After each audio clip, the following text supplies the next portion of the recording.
శ్రీ మాత్రే నమః. మీనరాశి వారు జాక్పాట్ కొట్టబోతున్నారు. సాక్షాత్తు ఆ శివయ్య అనుగ్రహంతో కోట్లు గడించబోతున్నారు.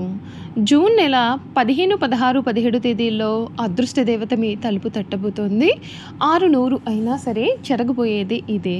అసలు మీనరాశి వారి జీవితం ఏ విధంగా ఉండబోతోంది, వీరికి ఏ విధమైన అదృష్టం కలగబోతోంది, వీరి జీవితంలో కలగబోయే పూర్తి మార్పులు ఏ విధంగా ఉంటాయి అన్ని విషయాల గురించి కూడా ఇప్పుడైతే మనం క్లియర్గా ఈ వీడియో ద్వారా తెలుసుకుందాం. నెంబర్ 1, వశీకరణ మాంత్రికుడు. స్త్రీ పురుష వశీకరణం, ప్రేమ, పెళ్లి, సంతానం, వ్యాపారం, కుటుంబ సమస్యలు, భార్యాభర్తల గొడవలు, గృహం, స్థలం సమస్యలు, కళ్యాణ దోషములు పరిష్కరింపబడును. దుష్ట శక్తులు తీయబడును. నాగదోషం తీయబడును. నాగబంధన, గుప్త నిధులు, ధనం, లంకె బిందుల కొరకు గురువు గారిని సంప్రదించండి. కోరుకున్న వారిని మీ దగ్గరకు చేర్చాలా అంజనం వేసి చూడబడును. గురువు గారి ఫోన్ నెంబర్ 8096448525. గురువుగారి నెంబర్కు కాల్ చేసి మీ సమస్యలకి పరిష్కారం తెలుసుకోండి.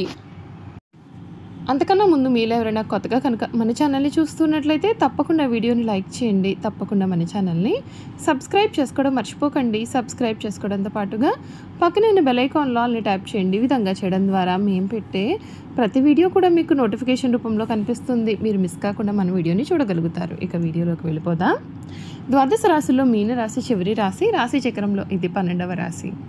పూర్వభద్ర 4వ పాదము, ఉత్తరభద్ర 1, 2, 3, 4 పాదములు, రేవతి 1, 2, 3, 4 పాదాల్లో జన్మించిన వారు మీనరాశికి చెందుతారు. ఈ రాశి వారికి అధిపతి గురువు. ఈ రాశి చక్రంలో చివరిది.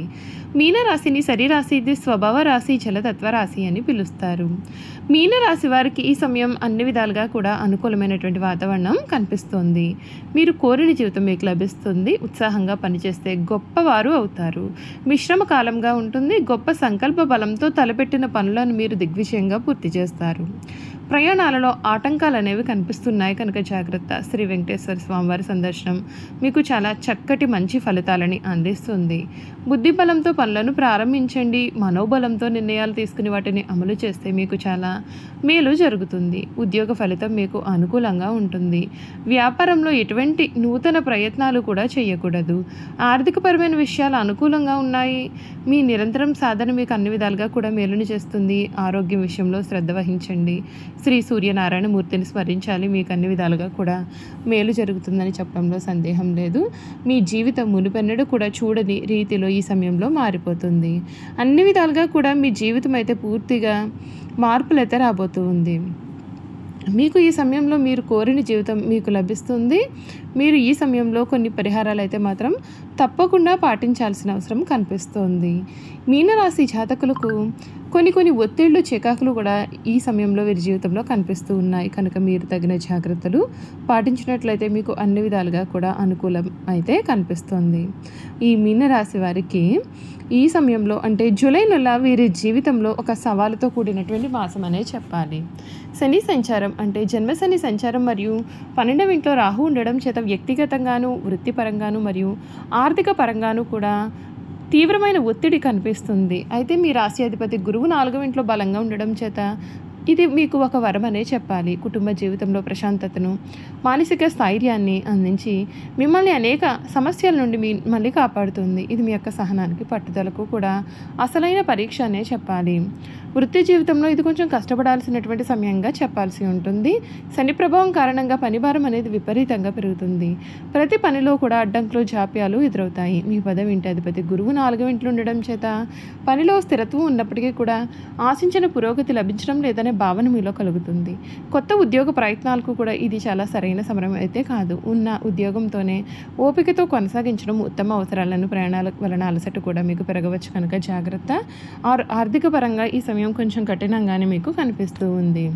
12వ అంటే వ్యయస్థానంలో రాహు ఉండడం చేత మరియు శని కూడా వ్యయాధిపతిగా ఈ రాశిలో ఉండడం చేత ఊహించిన ఖర్చులు అనేవి విపరీతంగా పెరుగుతాయి. ఆసుపత్రి ఖర్చులు, పాత అప్పులు తీర్చడం లేదా అనవసరమైన ప్రయాణాల కారణంగా డబ్బు ఖర్చు అయిపోతూ ఉంటుంది. ఆదాయం ఆశించిన స్థాయిలో ఉండదు. ఆస్తులను అమ్మడం లేదా పెద్ద మొత్తంలో అప్పులు చేయడం వంటివి అయితే మీరైతే చేయవద్దు. ఈ నెలాఖరున మీ ధనాధిపతి కుజుడు బలపడడం చేత కుటుంబ సభ్యుల సహాయంతో కొంతవరకు కూడా ఆర్థిక ఉపశమనం మీకు కలుగుతుంది. ఈ సమయంలో మీకు అత్యంత ఊరటిని ఊరటనిచ్చే అంశంగా చెప్పాలి. మీ కుటుంబ జీవితం మీ యొక్క రాశ్యాధిపతి సుఖస్థానాధిపతి అయినటువంటి గురువు 4వ ఇంట్లో ఉండడం చేత మీకు హంసయోగం ఏర్పడుతుంది. ఇది ఒక అద్భుతమైన యోగంగా చెప్పాలి.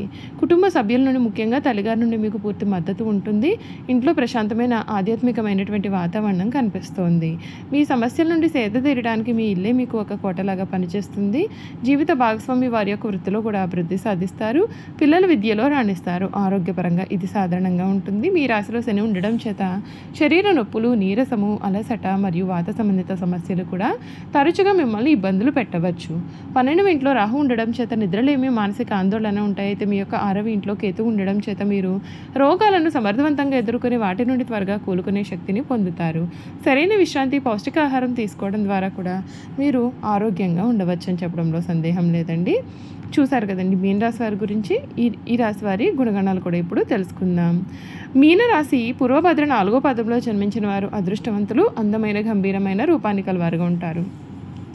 ఉత్తరభద్ర నక్షత్రంలో జన్మించిన వారు చక్కటి సుందరమైన రూపాన్ని, సద్గుణ గుణాలతో పాటు ధర్మమును కూడా తెలిసి ఉంటారు. శత్రు నాశనం చేయవారుగాను, సుఖ జీవితానికి వీరు అలవాటు పడినవారుగాను ఉంటారు. అయితే ఉత్తరభద్ర 1వ పాదంలో జన్మించిన వారు తొందరపాటు నిర్ణయాలు తీసుకున్న ఇతరులపైన అధికారం చెలాయించే నైజాన్ని కలవారుగా ఉంటారు.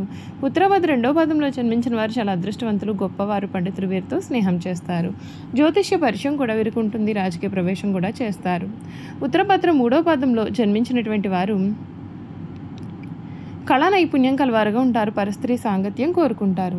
దైవభక్తి వీరిలో హెచ్చుగా ఉంటుంది. కార్యసూర్యులని వీరిని చెప్పాలి. ఉత్తరభద్ర 4వ పాదంలో జన్మించిన వారు ప్రజలను ఆకట్టుకునే మనస్తత్వాన్ని కలవారుగా ఉంటారు. చాలా చాతుర్యంగా మాట్లాడతారు. రేవతి నక్షత్రం 1వ పాదంలో జన్మించిన వారు అందరి గౌరవం పొందుతారు. చాలా అదృష్టవంతులు, సుఖ జీవితానికి వీరు అలవాటు పడి ఉంటారు.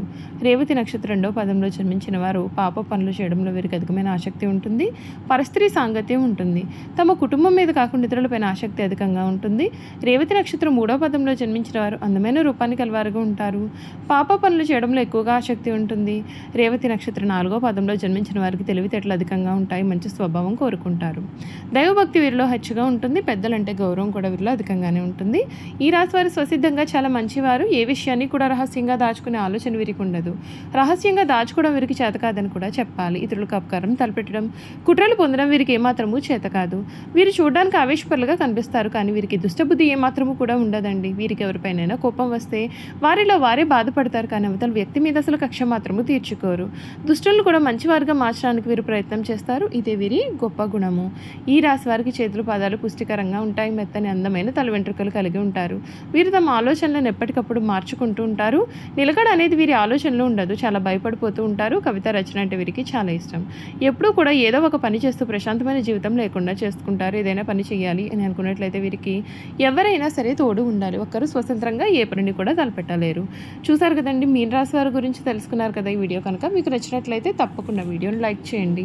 తప్పకుండా మన ఛానల్ని సబ్స్క్రైబ్ చేసుకోవడం మర్చిపోకండి. సబ్స్క్రైబ్ చేసుకోవడంతో పాటుగా పక్కన ఉన్న బెల్ ఐకాన్ ఆల్ని ట్యాప్ చేయండి. ఈ విధంగా చేయడం ద్వారా మేము పెట్టే ప్రతి వీడియో కూడా మీకు నోటిఫికేషన్ రూపంలో కనిపిస్తుందండి. మీరు మిస్ కాకుండా మన వీడియోని చూడగలుగుతారు. Thank you for watching.